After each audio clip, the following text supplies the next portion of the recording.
Assalamualaikum warahmatullahi wabarakatuh. Kali ini kita akan mereview jurnal dengan judul Zikir as Mindfulness Meditative Remembrance in Sufism, yang merupakan karya dari Mark Applebaum, Saybrook University.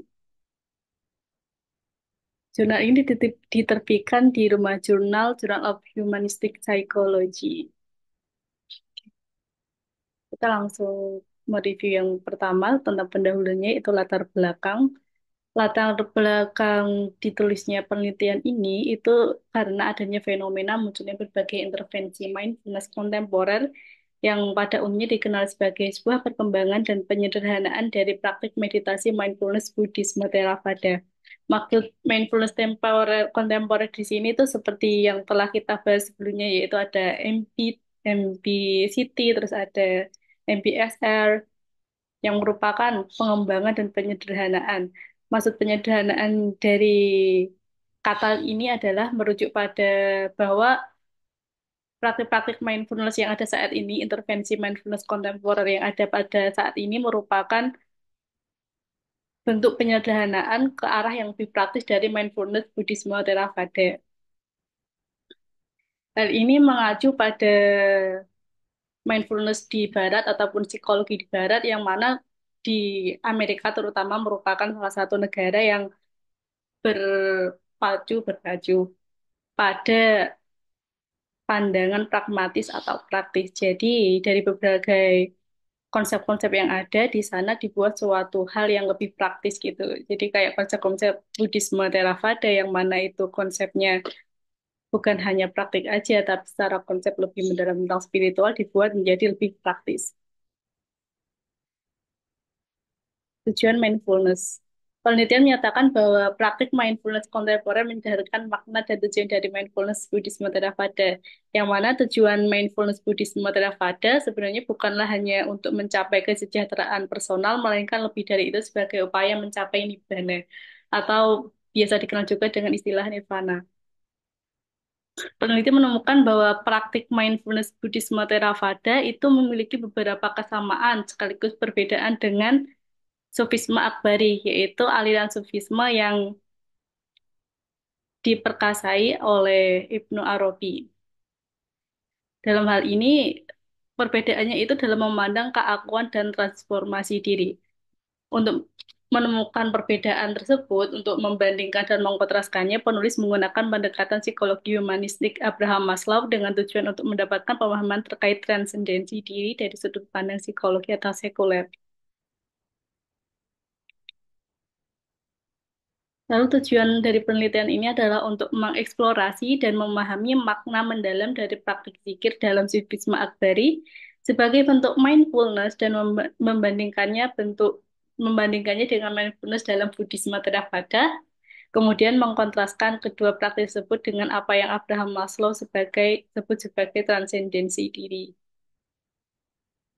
Adapun metode penelitian digunakan untuk mencapai tujuan tersebut, yaitu menggunakan penelitian kualitatif dengan pendekatan fenomenologis, di mana fenomenologi di sini itu yang dipakai fenomenologis yang filosofisnya Husserl dan juga fenomenologis eksistensial. Adapun sumber datanya itu dari para praktisi Buddhisme Theravada, Sufi Akbari, dan beberapa literatur terkait konsep mindfulness dan selfhood dari Buddhisme Theravada, Sufisme Akbari, dan psikologi humanistik Abraham Maslow.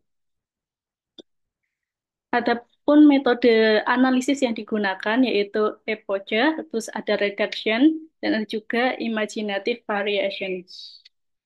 Metode penelitian ini digunakan untuk menghindari pandangan yang bias atau pandangan-pandangan yang bias akan data penelitian, yang bias terhadap perspektif dari penulisnya.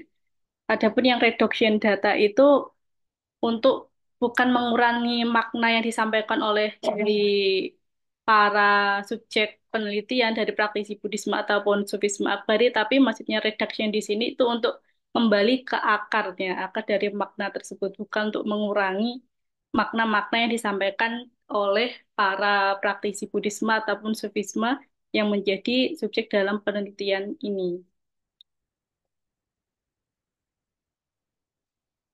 Ada pun beberapa hasil penelitian dalam jurnal ini itu terbagi dalam 3 poin, yaitu tentang Buddhist mindfulness, terus ada Sufi mindfulness, yang dan terakhir itu membandingkan antara konsep self dan self transcendence dalam Buddhist mindfulness dan juga Sufi mindfulness. Yang pertama, kita akan membahas poin-poin yang ada dalam pembahasan Buddhist mindfulness. Mindfulness dalam Buddhis itu dikenal sebagai sati, yang secara sederhana bermakna kesadaran penuh. Lalu tujuan dari Buddhisme melakukan mindfulness ini adalah untuk mencapai nibbana atau nirvana, di mana manusia telah terlepas dari ilusi memiliki diri yang esensial. Karena konsep dari ajaran Buddha sendiri, yaitu konsep anati, itu mengajarkan bahwa segala sesuatu adalah tanpa diri, yang berarti tidak memiliki esensi atau jiwa yang bertahan lama. Jadi dalam konsep ini dijelaskan bahwa sebenarnya manusia itu tidak ada kepemilikan yang pribadi atau personal selfhood. Jadi semua yang ada di dunia ini tidak memiliki esensi atau jiwa yang bertahan lama. Dan ini berbanding terbalik dengan apa yang ada dalam sufisme mindfulness, meskipun ada juga kesamaannya bahwa manusia itu juga tidak memiliki jiwa esensial, tapi bukan hanya tidak memiliki, tapi sekaligus kosong dan penuh gitu. Jadi mindfulness yang ada dalam sufisme atau yang dikenal dengan istilah zikir atau yang dalam dunia barat itu diistilahkan dengan meditative remembrance itu sama-sama memiliki tujuan kayak yang ada pada Buddhisme, yaitu mencapai pengalaman kesatuan dengan Tuhannya. Namun dalam Sufisme Akbari itu memandang diri personal itu bukanlah sesuatu hal yang sepenuhnya kosong, melainkan sekaligus penuh, yang mana itu dijelaskan dalam konsep fana dan bahok. Jadi kalau dalam Sufisme mindfulness, ketika seseorang itu udah melepas personal selfhood atau jiwa, bukan jiwa ya, personal selfhood atau kedirian yang personal, mereka itu melepaskannya, namun sekaligus prosesnya itu ada bahok, diikuti bahok, yaitu mereka personal selfhood-nya itu masih ada, tetapi dengan jejak kesatuan yang dialami selama fana. Jadi bukan sepenuhnya manusia itu tidak memiliki personal selfhood, tapi dalam jurnal ini ditekankan pada kata kontingen atau jiwanya itu ada tapi bersyarat. Bersyaratnya jika Tuhan ada, maka jiwa itu juga ada. Jadi kalau jiwanya itu bukan jiwa yang sendiri berdiri tegak gitu. Ada ketika ada Tuhan. Seperti itu. Dan yang poin terakhir itu menjelaskan tentang persamaan dan perbedaan antara konsep transcendence dan self-transcendence dari Abraham Maslow, Buddhisme Theravada, lalu Sufisme Akbari. Dari aspek keakuan atau selfhood, pada pandangan Abraham Maslow itu nyata dan penting untuk dikembangkan. Sementara dalam Buddhisme Theravada, keakuan itu dianggap hanya ilusi yang perlu diatasi untuk mencapai nibbana. Sementara dalam Sufisme Akbari, keakuan itu nyata tetapi bersyarat atau bergantung pada Tuhan.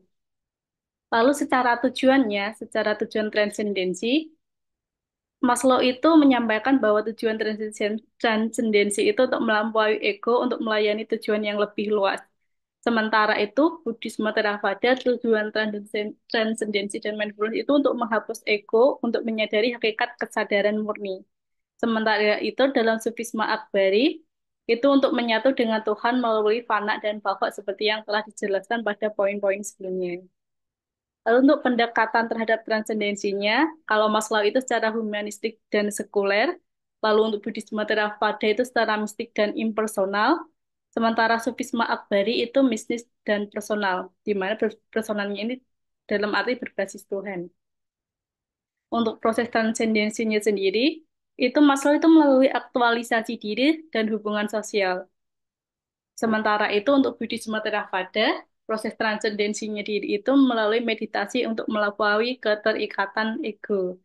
Dan untuk sufisme Akbari sendiri, proses transendensinya itu melalui zikir dan meditasi untuk menyadari kesatuan ilahi. Di mana zikirnya kalau dalam jurnal ini ada yang awalnya itu zikir yang melalui lisan, nanti sampai yang lebih dalam yaitu zikir qalbu. Oke.